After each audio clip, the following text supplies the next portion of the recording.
So here we have the axle, the driven axle for the Da Vinci painting machine, okay?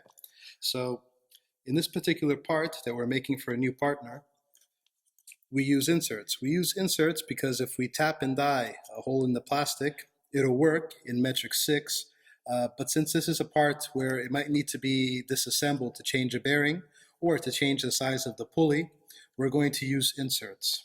So the inserts look like this. This is basically what they look like, and they sit flush up against the surface. We install them with a special tool by hand, align the hole, and then we bring down the collar.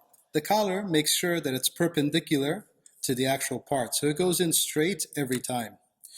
We use an 8mm wrench to start turning it in, and the insert's geometry cuts into the plastic. You'll notice that it doesn't matter whether you start or finish the insert, the amount of force you need to turn is always the same until you reach the point where you can no longer turn it. That means it's done. Once you reach that point, turn counterclockwise, pull it out by hand, and you'll notice that the insert is there. So now all we need for this cover is to add the bolts.